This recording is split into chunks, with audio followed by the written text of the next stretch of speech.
A'udhu billahi minash shaitanir rajim. Bismillahir Rahmanir Rahim. I welcome Sister Naima Hassan, director जो कि doctor हैं और assistant professor हैं psychology university Victoria university की। माशाल्लाह ये हमारी रेगुलर एक पार्टिसिपेंट हैं, गेस्ट स्पीकर होती हैं और हमें स्पेशली अपने जो प्रोफेशनल इनपुट है उस रेफरेंस से हमें टीचर्स जो स्टेक होल्डर्स हैं स्कूल के, टीचर्स के रेफरेंस से, पेरेंट्स के रेफरेंस से, बच्चों के रेफरेंस से कम्युनिटी में अवेयरनेस के ऊपर बात करनी है, specially with reference to character building. मैं आप सबको वेलकम करता हूं टीचर्स ट्रेनिंग फर्म की जानिब से। हमारा जो मेन मकसद है वो ये है कि हम जितने भी स्टेक होल्डर्स हैं जो बच्चे के ऊपर इम्पैक्ट डालते हैं उन सब की प्रोफेशनल और पर्सनल ग्रोथ इसके ऊपर लोगों में अवेयरनेस क्रिएट करें और स्कूलों को स्पेशली इस साइड पे लाएं कि वो अपने टीचर्स के अंदर एक ऐसा लर्निंग एनवायरनमेंट बनाएं कि जहां वो अपने आप को वो जो उन्होंने 5 या 10 साल पहले जो किताबें पढ़ी थी उसके बाद उन्होंने उसको क्लोज कर दिया, स्कूल में गए वही निसाब उठाया और पढ़ाना शुरू कर दिया।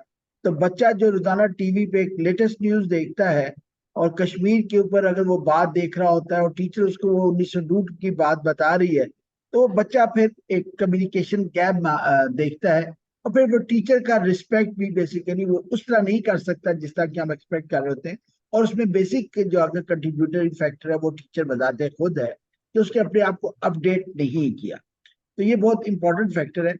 तो ये बेसिकली टीचर्स ट्रेनिंग फर्म का मेन मकसद है। मैं हूँ आपका होस्ट लेफ्टिनेंट कर्नल राशिद। मेरा जो रुझान है वो बेसिकली ये है कि हम अवेयरनेस कैंपेन करें और हम जो इस्लामिक हमारा एक तरबिया का तरीक़ेकार है उसको किसी तरीके से स्कूलों में वापस लाएं और ये जो जितने भी स्टेक होल्डर है स्पेशली मदर इनको एड्रेस करना चाहता हूँ कि हम इन चीज़ों की हमने नेपोलियन की बात सुनी हुई है कि give me an educated mother I promise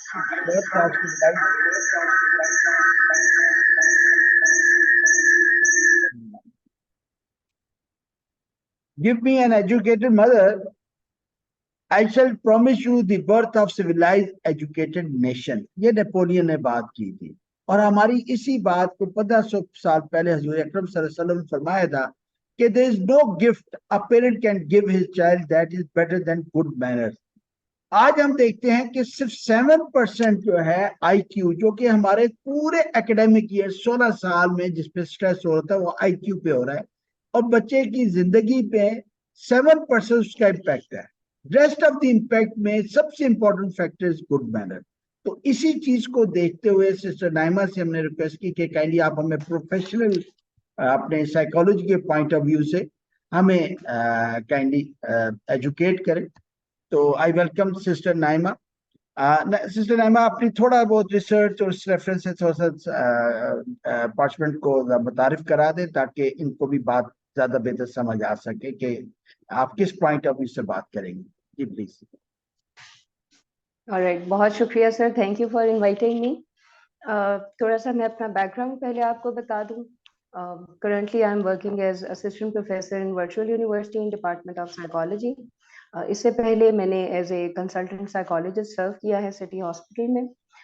background मेरा एरिया ऑफ स्पेशलाइजेशन जो है वो हेल्थ साइकोलॉजी है और जब हम हेल्थ साइकोलॉजी की बात करते हैं तो हम आपकी इंटेलेक्चुअल ग्रोथ, आपकी फिजिकल हेल्थ, आपकी साइकोलॉजिकल वेलबींग, आपकी इमोशनल वेलबींग, आपकी सोशल वेलबींग की बात करते हैं।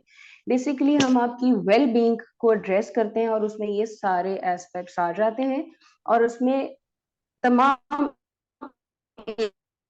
एज ग्रुप्स आ जाते हैं। सर ने जब मुझसे बात की इस टॉपिक के हवाले से कि हम करेक्टर बिल्डिंग की बात करें और नर्चरिंग सिटीजन, रिस्पॉन्सिबल सिटीजन की बात करें इन स्कूल सेटअप, तो मेरी एक रिक्वेस्ट थी सर से कि हम स्कूल सेटअप और school as school going children की बात ही क्यों करें जबकि करेक्टर डेवलपमेंट, पर्सनैलिटी डेवलपमेंट जो है वो पैदाइश से पहले ही स्टार्ट हो जाती है। आप लोग व्हाट्सएप पे बहुत ज्यादा इंफॉर्मेशन आपको मिलती है, हम लोग डिफरेंट लिंक्स देखते हैं, बहुत सारे डेटा इंफॉर्मेशन से हम गो थ्रू करते हैं, तो आप लोगों की नजर से गुजरा होगा कि जूइश जो है वो जब उनकी खवातीन प्रेग्नेंट होती हैं तो वो उनको एक सर्टन एनवायरनमेंट में रखते हैं, उनको मैथमेटिकल इक्वेशन सॉल्व करने के लिए दी जाती हैं, उनको एनालिटिकल रीजनिंग की इक्वेशंस को सॉल्व करने के लिए दिया जाता है ताकि होने वाला बच्चा जो है उसकी अच्छी इंटेलेक्चुअल ग्रोथ हो सके। तो ये बात बिल्कुल हकीकत है। ये बात सिर्फ जूइश कम्युनिटी तक नहीं है, अगर हम थोड़ा सा पीछे जाएं तो हमें रवायात भी मिलती हैं एक वलीउल्लाह के बारे में कि जिनकी वालिदा जब वो उनके पेट में थे तो वो कुरान पाक रिसाइट किया करती थी, और जब वो वलीउल्लाह पैदा हुए तो उनको बहुत सारे कुरान पाक के पारे पहले से याद थे। तो अब हमारे पास रिसर्च का एविडेंस भी है इस बारे में। करंटली 2021 में ईरान में एक स्टडी हुई है। माशाल्लाह से जब मैं चूंकि मेरी बीइंग एन एकेडमिशियन, मेरा बीइंग अ रिसर्चर एक्सपोजर रहता है, डिफरेंट रिसर्च स्टडीज और लिटरेचर रिव्यू करती हूँ, तो मैं देखती हूँ कि ईरान में अ, बहुत ज्यादा रिसर्च वर्क बहुत सारी out of the box dimensions में भी हो रहा है। तो वहां पर मेरी नजरों से एक रिसर्च गुजरी जो मैं आप लोगों के साथ शेयर करती हूँ। 2021 में ये हुई और उसमें अर्ली स्टिमुलेशन के बारे में देखा गया। थोड़ा सा मैं आप लोगों को अर्ली स्टिमुलेशन के बारे में बताऊं। न्यूरो साइंस में हम ये एक एस्पेक्ट पढ़ते हैं कि बच्चे की डेवलपमेंट होती है। हम नेचर नर्चर की बात करते हैं, कुछ बच्चे बायोलॉजिकली पैदाइश के साथ ही हम कहते हैं कि गिफ्टेड हैं, ब्लेस्ड चाइल्ड हैं, इनका आईक्यू बहुत अच्छा है। कुछ बच्चे ऐसे होते हैं जो जिनको एनवायरनमेंट से फैसिलिटेशन मिले, कोचिंग चले जाते हैं, जिसकी मिसाल है अगर कोई ट्यूटर पढ़ा दे, कोई पेडागोजी आप चेंज कर ले तो बच्चे बेहतर परफॉर्म करते हैं। ये नेचर नर्चर की जो डिबेट है इसको एड्रेस करने के लिए एक एस्पेक्ट है अर्ली स्टिमुलेशन।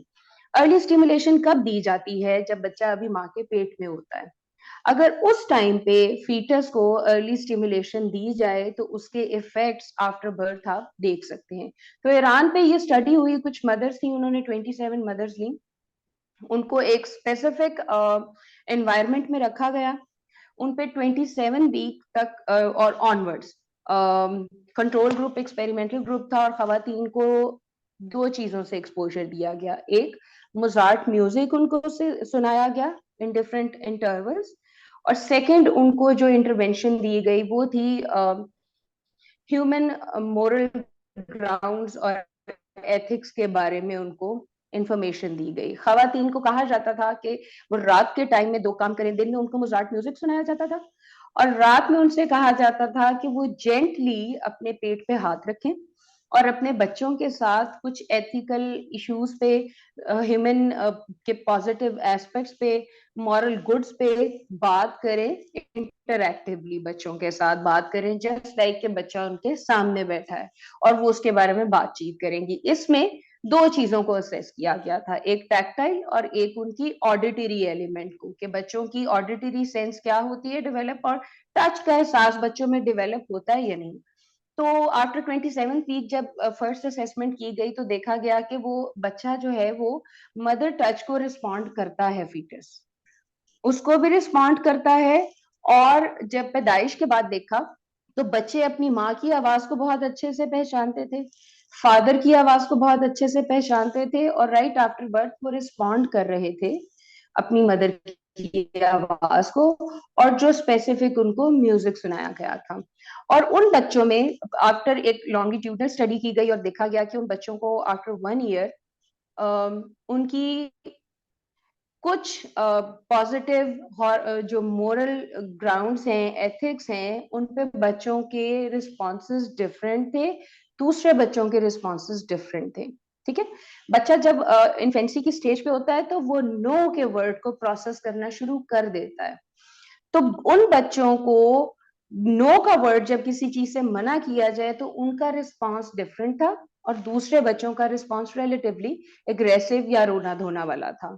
इन बच्चों ने बेहतर तरीके से रिस्पॉन्ड किया नो को। तो कहने का मकसद ये है साइंटिफिक एविडेंस के साथ कि बच्चे की पर्सनैलिटी डेवलपमेंट जो है वो उनकी पैदाइश से पहले शुरू हो जाती है। तो ये बच्चे के ऊपर तो रिस्पॉन्सिबिलिटी आती है कि वो एक अच्छा सिटीजन बने, वो स्कूल जाए, अच्छा पढ़े, अच्छा स्टूडेंट बने। आप पर, एनवायरनमेंट पर, टीचर पर, पेरेंट पर, सोसाइटी, कम्युनिटी पर डबल रिस्पॉन्सिबिलिटी है उनकी तरबियत के लिए। अगर कोई बच्चा कुछ गलत कामों में पड़ जाता है तो इसका हम इल्जाम प्योरली बच्चे को नहीं दे सकते। ये हम parent, being a teacher, being a principal, being a peer group, ये हम सब पर रिस्पॉन्सिबिलिटी आयद होती है कि हम अपने पीयर्स की, अपने बच्चों की, अपने स्टूडेंट्स की एथिकल करेक्टर बिल्डिंग करें। जज़ाकल्लाह बहन, बहुत शुक्रिया, बहुत अहम टॉपिक पे आपने। सर हम आगे, जी जी। बेसिकली हम देखना चाह रहे हैं कि बच्चे की डेवलपमेंट जो समझ आती है तकरीबन 6 स्टेजेस अगर हम कहें कि एक एम्ब्रियोनिक स्टेज, एक लैब स्टेज है, एक अर्ली चाइल्ड है, फिर वो स्कूल में चला जाता है। एम्ब्रियोनिक स्टेज मदर की जो ऑडिटरी और इमोशनल जो फीलिंग्स होती हैं वो बच्चे पे इम्पैक्ट करती हैं। लैब के अंदर बच्चे के घर का माहौल आ जाता है। अर्ली चाइल्ड में फिर स्कूल आ जाता है, घर की कम्युनिटी, उसकी सिबलिंग्स का इम्पैक्ट आता है। फिर हम आज देखते हैं स्कूल में एक मॉन्टेसरी है, फिर प्राइमरी है, फिर जूनियर है, फिर मिडिल है और फिर सीनियर है। तो हम 6 स्टेजेस देखते हैं। And but we want is कि हमारे टीचर्स, हमारे एकेडमिक एडमिनिस्ट्रेटर इन चीज़ों को समझें कि स्कूल सिर्फ बच्चों की तरबियत का नाम नहीं है, बल्कि इनको जो स्टूडेंट, ये स्कूल पेरेंट काउंसिल जो अब एक पाकिस्तान में फर्स्ट अब उसका एक कल्चर रिवाज पा रहा है अल्हम्दुलिल्लाह, और पीटीएम, ये दो ऐसी जगह हैं जहाँ पे वो पेरेंट्स की भी ग्रूमिंग के ऊपर अपने कुछ एपिसोड जरूर रखें, कुछ सेशन रखें, सेमिनार्स रखें, ताकि उनको जो स्कूल में इश्यूज आ रहे हैं वो बेसिकली उसकी वजह मदर के या घर के माहौल का इम्पेक्ट भी होता है। तो school has a double responsibility. तो अभी आपने पहली स्टेज की बात की कि मदर के वोम में जब बच्चा होता है तो डेफिनेटली उस पर इम्पेक्ट होता है। और यहाँ से एक बहुत इंपॉर्टेंट बात हमें समझ आ रही है कि हम अगर पुराने दौर में देखें तो मोरूसी जो सियासत होती थी, या खिलाफत की बात कर लें, या हम देख लें कि वो इवन अभी जो ब्रिटिश ब्रिटिश जो फैमिली है, रॉयल फैमिली है, उन्होंने भी अपनी मोरूसी सियासत को रखा है। उसकी वजह भी शायद ये है। और आपसे जैसे बात हो रही थी कि जी बच्चे की जो डीएनए के अंदर करेक्टर ट्रेट्स आ रहे होते हैं, वो सिर्फ माँ की वजह से नहीं आ रहे थे, बल्कि दो खानदान पहले, 2 नस्लों पहले ही उसके डीएनए का मेकअप बनना शुरू हो जाता है। इसको थोड़ा सा बता दीजिएगा। और यहाँ हमें फैमिली कल्चर की इम्पोर्टेंस का एहसास होता है, जो आज हम बहुत बड़ा चैलेंज पाकिस्तान में देख रहे हैं। हम तो पाकिस्तान रेफरेंस से बात करेंगे कि हमारा फैमिली कल्चर से मैं घर की बात कर रहा हूँ, जहाँ वो बच्चा रह रहा है, वो बहुत हद तक डिस्टर्ब हो चुका है। तो अब आप इस पे थोड़ा सा बताइएगा कि इसमें दादा दादी का भी रोल आ गया, माँ बाप का रोल भी आ गया, कि बच्चे के कैरेक्टर पे इम्पेक्ट कर रहा है। सर सबसे पहले मैं अपनी पिछली बात को कंटिन्यू करते हुए एक आपको इंटरेस्टिंग फैक्ट के बारे में बताती हूँ। इस पे भी रिसर्च है, आप कहेंगे तो मैं आप लोगों के साथ लिंक्स भी शेयर कर लूंगी। मैं पैदा हुई हूँ 80s में, लेकिन ये मेरी बायोलॉजिकल बर्थ थी, मैं इस दुनिया में आई। लेकिन प्रैक्टिकली, साइंटिफिकली अगर देखा जाए तो मैं 80s से 2 3 4 दहाइयां पहले इस दुनिया में एग्जिस्ट करती थी। जब आपकी पैदाइश अगर होनी है थर्ड जनरेशन में, तो 2 generations back when your grand mother was expecting, आप उनके जीन्स में एग्जिस्ट कर रहे थे, राइट? अगर कुछ लोगों को इसके बारे में थोड़ा सा आइडिया हो, जब हमारा जेनेटिक मेकअप जो है, हमारी जीन्स जो है वो म्यूटेट करते हैं व्हेन अ मदर कंसीव्स, तो उसमें एक तो जेनेटिक मेकअप उस फीटस का होता है, जिसमें कुछ क्रोमोसोम्स, जीन्स जो हैं वो डोमिनेट कर जाते हैं और आपकी कैरेक्टरिस्टिक्स आती हैं। कुछ जो जीन्स हैं जो डोमिनेट नहीं करते, वो रिसेसिव रहते हैं, वो आफ्टर अ जनरेशन और 2 जो है वो एक्सप्रेस होते हैं। तो टेक्निकली आप आज से 3 generations पहले भी एग्जिस्ट कर रहे थे, मैं भी 3 generations पहले एग्जिस्ट कर रही थी। और मेरी माशाल्लाह एक बेटी है, मेरी बेटी तो इस दुनिया में आ गई, लेकिन उसके साथ और आने वाली नस्ल का जेनेटिक मेकअप उसके साथ मौजूद था। कहने का मकसद ये है, इसको कोट करने का मकसद सर ये है कि अगर मेरी ग्रैंड मदर उस टाइम पे जब कंसीव कर रही थी, उनका एक्सपोजर जिन हालात के साथ रहा, जिस एनवायरनमेंट के साथ रहा, वो उनको तो डायरेक्टली इफेक्ट कर रहा था, वो इनडायरेक्टली मेरे जेनेटिक मेकअप को भी इफेक्ट कर रहा था। अगर उस टाइम पे उनका एक्सपोजर रहा वॉर के हालात के सामने, डिप्रेसिव कंडीशंस का उनको एक्सपीरियंस करना पड़ा, तो मेरे में डिप्रेशन की टेंडेंसीज हो सकती हैं डेवलप करने की। हाँ, वो मैनिफेस्ट अगर नहीं करेंगी, लेकिन अगर मुझे वैसा एनवायरनमेंट मिलेगा, मुझे वैसे हालात मिलेंगे, तो बहुत ज्यादा प्रीडिस्पोजिशन है कि मैं डिप्रेशन को डेवलप करूंगी। तो आप टेक्निकली 2 सदियां पहले, 2 दहाइयां, 3-4 दहाइयां पहले जिन एनवायरनमेंट, जो जैसा माहौल है उसमें आप एग्जिस्ट कर रहे होते हैं, वो भी आपको इफेक्ट कर रहा होता है। तो अगर आपको इतना टाइम पहले का एनवायरनमेंट इफेक्ट कर रहा है, तो जब आप माँ के पेट में हैं और आपकी माँ का एक्सपोजर जैसे माहौल में होगा, आपको वो बिल्कुल जो है वो इफेक्ट करेगा। जैसे अल्कोहलिज्म की हम बात करें तो ये एक बहुत डिबेट रहती है कि ये जेनेटिकली लिंक्ड है या नहीं है। ये बिल्कुल जेनेटिकली लिंक्ड है, लेकिन एनवायरनमेंट भी इसमें अपना रोल अदा करता है। तो अगर हम इन इश्यूज की बात करते करते अगर इस डिबेट को लंबा करेंगे तो ये बहुत लंबी हो जाएगी। हम आज इस पे बात करते हैं कि प्रैक्टिकली हमें करना क्या चाहिए अर्ली स्टेजेस से। उन लोगों के लिए बेनिफिशियल होगा जो इस वक्त एक्सपेक्ट कर रहे हैं या प्लान कर रहे हैं। अगर वो टाइम गुजर चुका है तो फिक्रमंदी की बात नहीं है, चीजें बाद में भी बेहतर हो सकती हैं, किसी भी पॉइंट पे चेंज जो है वो हो सकता है। तो हम हर स्टेप पे क्या करना चाहिए इन इश्यूज को डील करने के लिए, आपकी बच्चे की अच्छी करेक्टर बिल्डिंग के हवाले से हम उन टॉपिक्स पे आज बात कर लेते हैं। तो रिसर्चेस का मैंने आपको बता दिया, हम इस पे मैं आपके साथ शेयर भी कर लूंगी कंटेंट। अब आ जाते हैं हम सर न्यू बॉर्न और इन्फेंसी की स्टेज पे। ह्यूमन पर्सनैलिटी डेवलपमेंट को अगर मैं मोटा मोटा सेग्रीगेट करूं तो हमें बहुत सारी, I can not here you. मैं ये कहता कि अल्हम्दुलिल्लाह भी हमने एक चीज तो ये डेवलप की कि जो जैसे हम कहते थे ना कि मैं कंप्यूटर के ड्रामों का बड़ा शौकीन हुआ, वहाँ मुझे तरबियत के मायने ज्यादा बेहतर समझ आए कि किस तरह आपके लीडरशिप, हमारे यहाँ कहते हैं जी लीडरशिप नहीं है।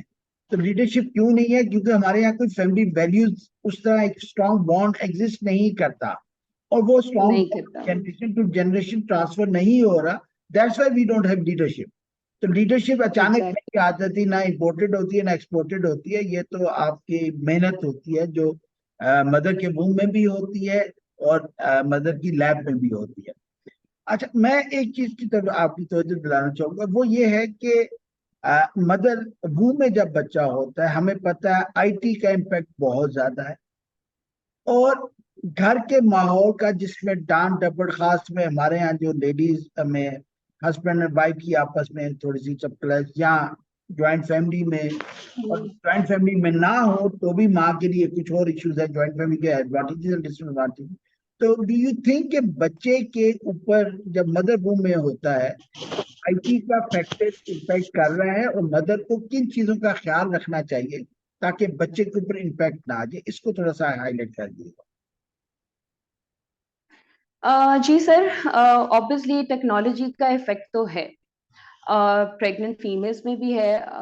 अगर मैं थोड़ा सा पीछे जाऊं तो हम पुराने कल्चर में देखें तो मुझे याद पड़ता है कि नानियां दादियां कहा करती थी कि अगर खातून जो है वो प्रेग्नेंट है और राइट आफ्टर बर्थ, उसको बहुत नजर बारीक कोई काम नजर लगा के करने वाला काम नहीं करने दिया जाता था, क्योंकि आप उस वक्त बहुत फ्रेजाइल हैं, आपका बच्चा बहुत फ्रेजाइल है, तो इफेक्ट होने का खदशा है। तो आईटी का इफेक्ट तो बिल्कुल है। अभी मैंने जो एक रिसर्च कोट की सर, जिसमें मैंने कहा कि मोजार्ट का म्यूजिक सुनाया गया उनको, एक स्पेसिफिक फ्रीक्वेंसी, एक स्पेसिफिक पिच का साउंड ही बच्चे सुन रहे हैं, रेज हैं जो जा रही हैं सुन रहे हैं। तो बिल्कुल आईटी का इफेक्ट है। उसको ओवरकम कैसे किया जा सकता है या उसका पॉजिटिव यूज कैसे किया जा सकता है, ये जब मैं सब स्टेजेस की बात करूंगी तो वो इस स्टेज को भी केटर करेगा, लेकिन इसका इफेक्ट बिल्कुल है। कॉन्शियसली अनकॉन्शियसली हम अपने बच्चों को, जब वो माँ के पेट में भी है, तो हम एक्सपोजर दे रहे हैं टेक्नोलॉजी का, और 24/7 दे रहे हैं। क्योंकि हम अब एक मॉडर्न एरा में रहते हैं, एआई के दौर में रहते हैं, अब इसको अवॉइड करना मुमकिन नहीं है। हाँ, we must learn to live with it. तो उसके साथ पॉजिटिवली आप कैसे रहेंगे, मैक्सिमम पॉजिटिव यूज इसका कैसे कर सकते हैं, वो हम इंशाल्लाह आगे राइट टाइम पे इसको डिस्कस करते हैं। तो इंशाल्लाह आगे चलते हैं इस बारे में। तो अब हम दूसरी स्टेज की तरफ जा रहे हैं कि मदर लैब में जब बच्चा होता है, before going to the school, तो उसमें आप क्या समझते हैं कि बच्चे का हम्म। कैरेक्टर मेकअप हो रहा है, वो क्या होता है और उसके इफेक्ट क्या है, उसको कैसे बेहतर किया जा सकता है?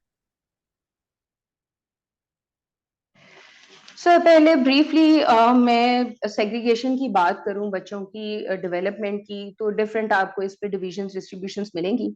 कुछ लोग इसको 6 स्टेजेस में डिवाइड करते हैं, कुछ इसको 8 में डिवाइड करते हैं, जैसे न्यू बॉर्न है, इन्फेंसी है, टोडलर है, प्री स्कूल है, स्कूल गोइंग बच्चे हैं, फिर अडोलेसेंस है, फिर अडल्टहुड है।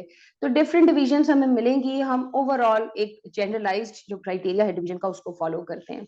तो उसके लिए मैंने जैसे प्री बर्थ न्योनेटल की बात की हमने, अब हम कर लेते हैं 2 स्टेजेस की इकट्ठी बात, न्यूबॉर्न और इन्फेंसी की।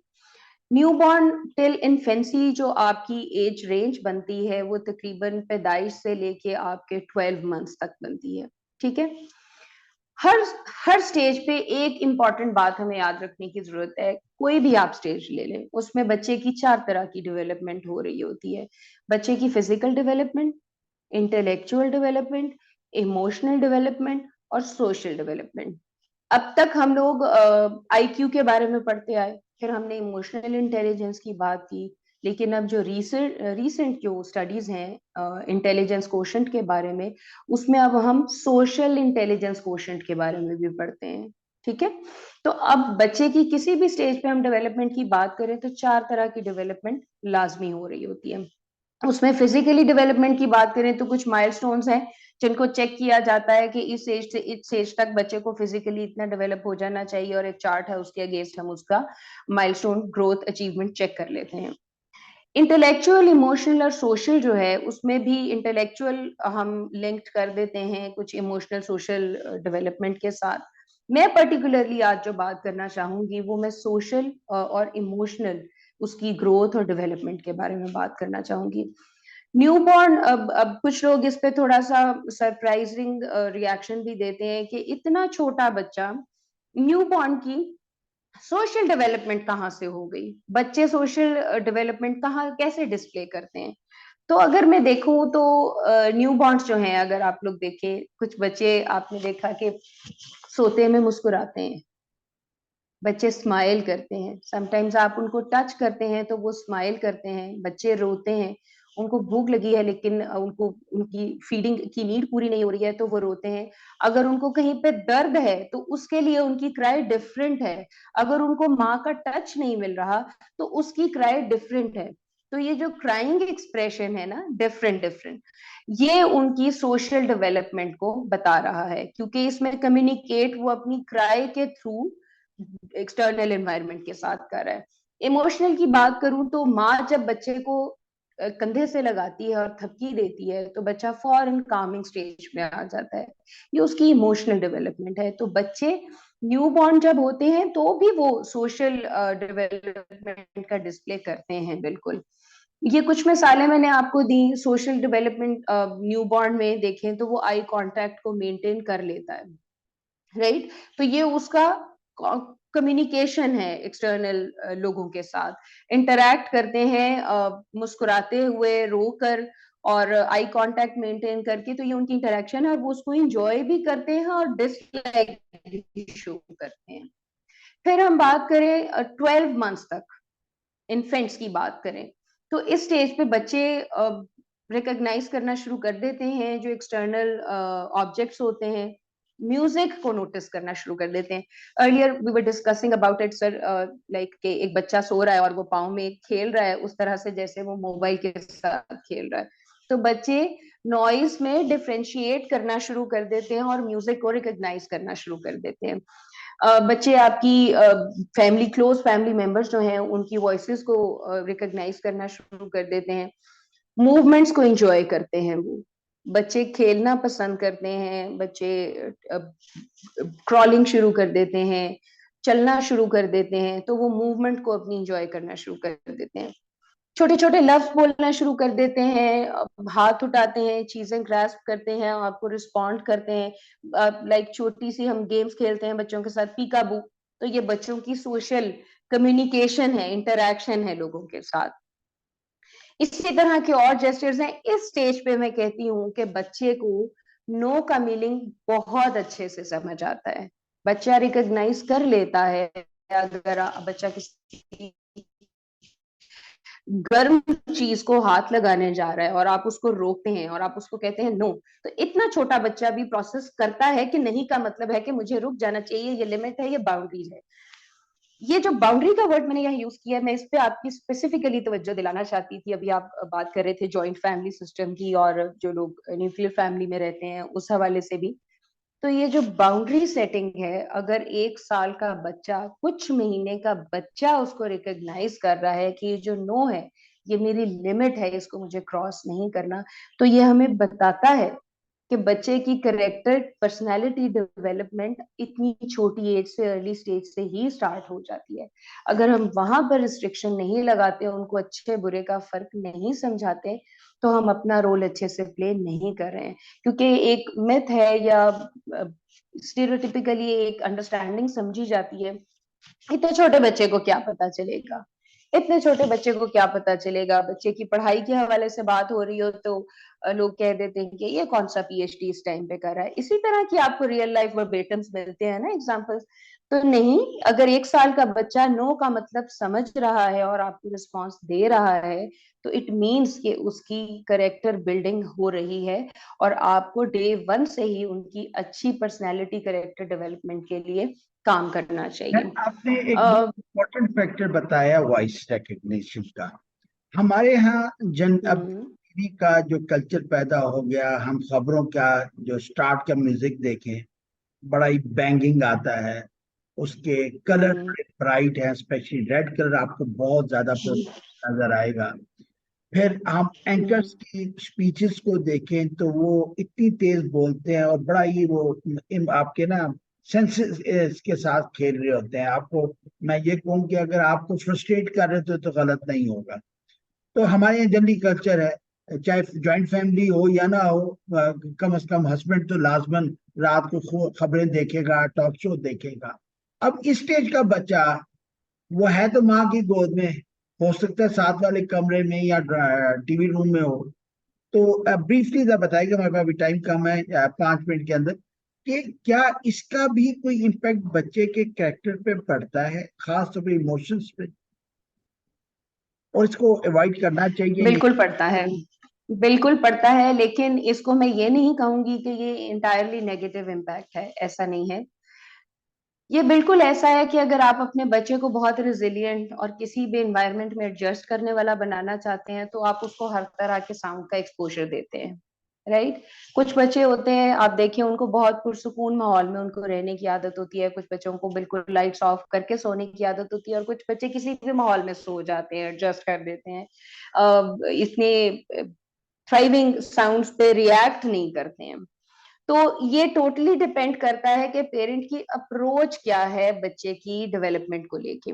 हाँ, ऐसा जरूर है कि उसका साइड इफेक्ट ये है कि अगर हम बच्चे को हर तरह के साउंड्स का एक्सपोजर दे रहे हैं, तो बच्चा आगे चल के उसके लिए कोई बहुत ड्रामेटिक न्यूज है, बहुत बड़ी न्यूज है, नेगेटिव है, कोई ऐसा एनवायरनमेंट है जहाँ पे इस तरह का साउंड है, वो डिफ्रेंशिएट नहीं करेगा, उसके लिए तो घर की बात है। वो रिएक्ट नहीं करेगा जिस तरह से अप्रोप्रिएटली उसको करना चाहिए। तो ये सही गलत की तफरीक पेरेंट्स को ही करनी है। उस पे सर हम इंशाल्लाह इस पे ये अगर मैं बात करना शुरू करूं, अगर इतना पॉइंट वाइज स्पेसिफिकली और इतना डिटेल में जाके, तो ये बहुत लंबा काम हो जाएगा। मैं ओवरऑल जनरलाइज्ड बात करूंगी अभी कि इन स्टेजेस पे कौन सी चीजें ज्यादा हिट करती हैं और हमें बीइंग अ पेरेंट इस एरा में और बीइंग अ टीचर क्या करना चाहिए। कुछ चीजें हैं जो हमें बच्चों के साथ करनी चाहिए, कुछ चीजें जो है वो हमें खुद में इनकलकेट करनी चाहिए। जब तक हम अपनी पर्सनैलिटी में वो चीजें नहीं लेकर आएंगे ना, इफेक्टिव हम करेक्टर बिल्डिंग नहीं कर पाएंगे बच्चों की। तो मैं अगली स्टेज पे चलूं, टोटलर पे। सॉरी, मैं आपने यहाँ इंटरप्ट करूंगा। आपने जो बात कर दी कि वो बेसिकली कहते हैं ना कि we teach to learn and we learn to teach, ठीक है कि नहीं? कि बेसिकली हम जब बच्चे की ग्रूमिंग करने होते हैं तो हमें बेसिकली जो हमारे फोकस होना चाहिए वो अपनी पर्सनैलिटी पे ज्यादा होना चाहिए कि the way we will present our self in front of the kid, उससे उसकी कैरेक्टर बिल्डिंग होगी। तो मैं आपसे अभी रिक्वेस्ट करूंगा कि हम अभी 5 मिनट की ब्रेक लेते हैं। क्या ख्याल है, 5 मिनट की ले लेते हैं, उसको हम दोबारा ज्वाइन जी ठीक है। करेंगे। जो हमारे पार्टिसिपेंट्स हैं वो दे कैन आस्क क्वेश्चन। अभी तक हमने देखा कि एम्ब्रियोनिक स्टेज में बच्चे का जो करेक्टर मेकअप हो रहा होता है उसके डीएनए के अंदर, और उसमें 3 नस्लों का इम्पैक्ट आता है।